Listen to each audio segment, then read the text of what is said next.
শহীদ করেছে হকের জন্য, আল্লাহর জন্য, দ্বীনের জন্য। জোরে বলুন সুবহানাল্লাহ। এই ইতিহাস এজন্য ঘটে আমাদেরকে শিক্ষা দেবে বলে। খুব ভালো তারে তাই কথাগুলো মন দিয়ে শোনেন। তাই আমাদের দুই দিক দিয়ে দুশ্মনী এখন হচ্ছে। একদল লোক পিছনে শাসকের হাত আছে, তারা সেই শাসকের শক্তি নিয়ে আমাদের বিরুদ্ধে লেগেছে। তার ছোট্ট একটা নমুনা আপনাদের দেবো, বুঝবেন। ছোট্ট একটা নমুনা। কোন মুসলমান দাড়িওয়ালা টুপিওয়ালাকে যদি ধরা হয়, ডাইরেক্ট বলা হবে এ জঙ্গি, এ আতঙ্কবাদী। 10 বছর পর প্রমাণ হচ্ছে না, তথ্য ভুল ছিল। আর গত কয়েকদিন আগে মুর্শিদাবাদে রেল লাইনের পাট্টিতে বোম দিচ্ছিল, ডাইরেক্ট ভিডিও সহ ধরা পড়লো। তাদেরকে ছেড়ে দেওয়া হলো, কারণ কি? তারা মুসলমান নয়। কথা মাথায় ঢুকছে না, ঢোকে না? আজকে যদি কোনো মুসলমান, এই দুটো ছেলে যদি হতো, পুরো মিডিয়া আজকে তোর পার করত, পুরো মিডিয়া তোর পার করত।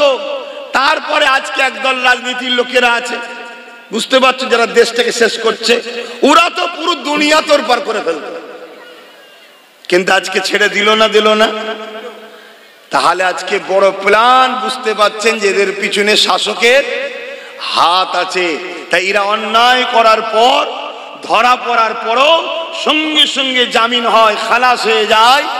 আর মুসলমান ঘরের ছেলে, সে যদি দেশপ্রেমিকও হয়, তাকে যদি সন্দেহ করে নিয়ে যাওয়া হয়, 10 বছর ধরে তাকে তদন্ত করার পর বলা হয়, তাও একটা ছোট্ট পেপারের এক কোণে বেরোবে না ও নির্দোষ ছিল।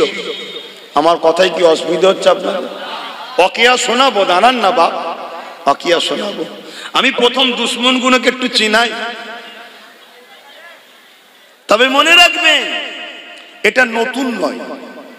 যুগে যুগে এইভাবে ইসলামের ওপরে ও ইসলামের অনুসারীদের ওপরে যুগে যুগে এইভাবে জুলুম অত্যাচার হয়েছে, কিন্তু কখনো আমাদেরকে তারা পরাজিত করতে পারেনি। জয় আমাদেরই হয়েছে, জোরে বলুন সুবহানাল্লাহ। কিন্তু আজ তারা রিসার্চ করে দেখছে এই জয়ের পিছনে কারণ কি। ক্ষমতা আমাদের হাতে, মানি পাওয়ার আমাদের হাতে, ম্যান পাওয়ার আমাদের হাতে, প্রশাসনের পাওয়ার আমাদের হাতে, ম্যান্ডেট পাওয়ার আমাদের হাতে। এরপরও এরা যেতে কি করে? তারা রিসার্চ করে দেখেছে এদের হৃদয়ে সবুজ গম্বুজলার মহব্বত ও আদব, যেটাকে আল্লাহ বলছে ঈমান। এই ঈমানের পাওয়ারে এরা দুর্বল হওয়ার পরও এদেরকে আল্লাহ জিতায়। জোরে বলুন সুবহানাল্লাহ, আরো জোরে বলুন সুবহানাল্লাহ। তাই আজকে বড় ছলে কৌশলে আমাদেরকে একদল আলেম উলামা বক্তা মলি সাহেবদের দ্বারা ঈমানকে লুটা ষড়যন্ত্র চলছে। কিভাবে লুটছে? দুই ভাবে লুটছে, দুই ভাবে। এক হলো নবীর মহব্বত ও আদব আমাদের হৃদয় থেকে বার করছে। এটা বেরিয়ে গেলে ঈমান থাকবে? আর বলুন, একটু আওয়াজ দেন। থাকবে না। আমার ভাইগুলো সব অনেকে দাঁড়িয়ে রাখেন, মাথায় টুপি নেই, কিন্তু কেউ কাফের বেঈমান বলতে পারবে? কথা বলে। কিন্তু তাহাজ্জুদ পড়ে, 5 ওয়াক্ত নামাজ পড়ে, কিন্তু নবী পাক সাল্লাল্লাহু আলাইহি সাল্লামের মহব্বত ও আদব দিলে নাই। তার মধ্যে ঈমান আছে? ঈমান নাই। এ গুনাহগার, বেঈমান নয়। আর সে দেখতে নামাজি লাগছে, দেখতে মুফতি লাগছে, দেখতে বক্তা লাগছে, দেখতে স্কলার লাগছে, দেখতে তাফসীর পড়ায়, বুখারী পড়ায়, বড় পণ্ডিত, কিন্তু নবী না থাকার জন্য ইসলাম ওকে কাফের ঘোষণা দিয়েছে, চির জাহান্নামী। আর আমার যুবক আজ গুনাহ করছে, কাল হতে পারে ও নামাজি হবে, রোজাদার হবে, দাড়িওয়ালা হবে, তওবাকারী হবে, হাজি হবে, কলেমা পড়তে পড়তে আল্লাহর জান্নাত যাবে, কেন নবী ওর দিলে আছে। জোরে বলুন সুবহানাল্লাহ।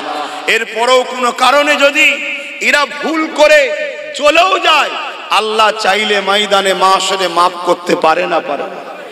ওয়াদা করেছে না করেন? তাহলে আমি বলতে পারি না যে তোকে মাফ করবে না, কেন? তুমি আমার বান্দা নয়, আল্লাহর বান্দা। কিন্তু যদি আল্লাহ মাফ নাও করে, জাহান্নামে যাবে, শাস্তি খাটবে, অন্যায় করেছে। ঈমান থাকার দরুন একদিন না একদিন জান্নাতে যাবে, কিন্তু ওই দিকে যার দিলে নবী নেই। তাহলে এই একটা কায়দায় আমাদেরকে শেষ করা হচ্ছে বেঈমান। আর একটা কায়দায় বেঈমান করা হচ্ছে। কি কায়দায়?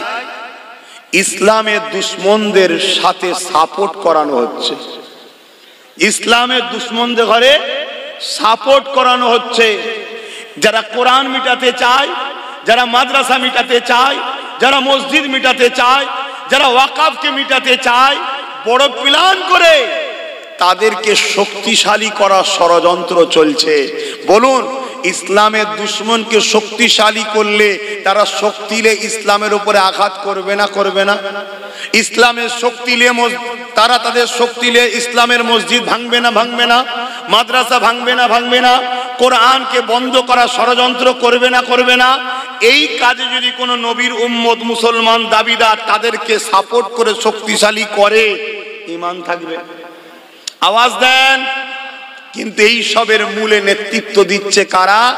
একদল তথাকথিত সুরাতে সকলে মৌলানা, ওই সররুল উলামা, খারাপ উলামারা আজকে সমাজে কাজ করছে।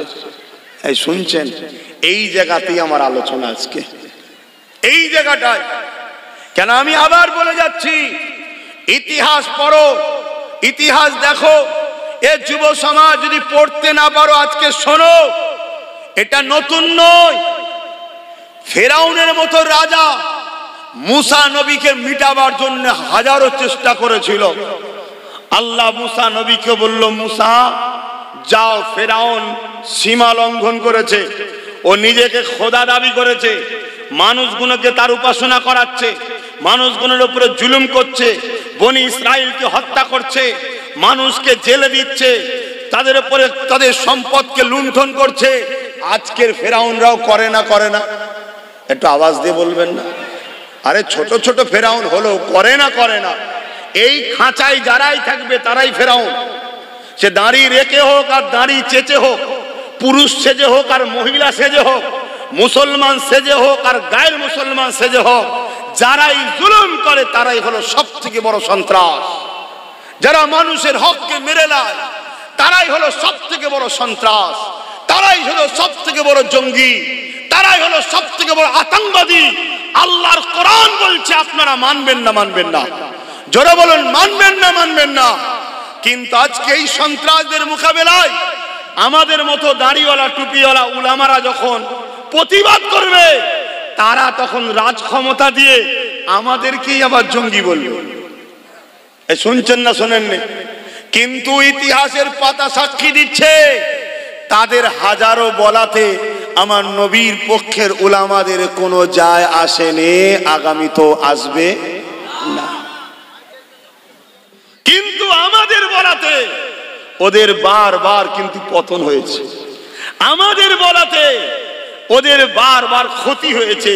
তাই তখন ওরা ওই পাওয়ারের জোরে দমন করার চেষ্টা করে। কি করে? কোরআনকে বন্ধ করো, কোরআনের মাহফিল বন্ধ করো, আলোচনা বন্ধ করো, ইসলামের কথা বন্ধ করো। এভাবে তারা হাজারো চেষ্টা যুগে যুগে করেছে না করেন?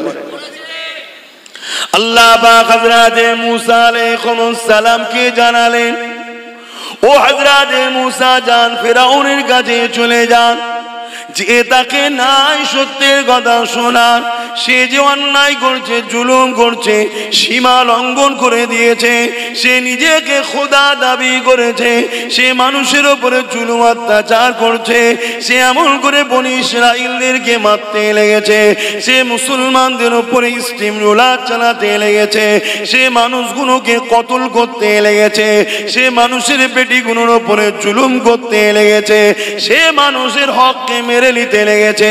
এ হযরত মুসা, আমি আল্লাহ আপনাকে পাঠালাম, আপনি যান ওই ফিরাউনের কাছে গিয়ে নাই বাণীকে আপনি শোনান।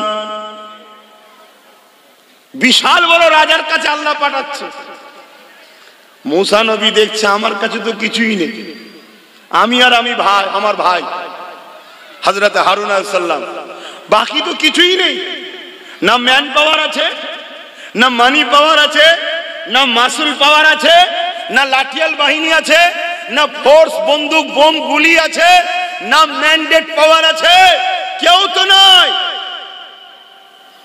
খুব ভালো করে শুনবেন, মুসা নবী আল্লাহর কাছে বলছেন, আল্লাহ আপনি যেতে বলেছেন আমি যাব, তবে আমার সিনাকে আপনি নূর দ্বারা নূরান্বিত করে দেন, বক্ষকে পরিষ্কার আলোকিত করে দেন। জোরে বলুন সুবহানাল্লাহ।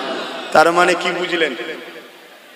ওর কাছে সব পাওয়ার থাকতে পারে, ওই পাওয়ারের মোকাবেলায় আমি মুসা একা হতে পারি, কিন্তু আমার যে পাওয়ারটা দরকার আল্লাহ ওই পাওয়ারটা আমার সিনার মধ্যে দিয়ে দেন। জোরে বলুন সুবহানাল্লাহ। তাহলে সব থেকে বড় পাওয়ার কোথায় থাকে?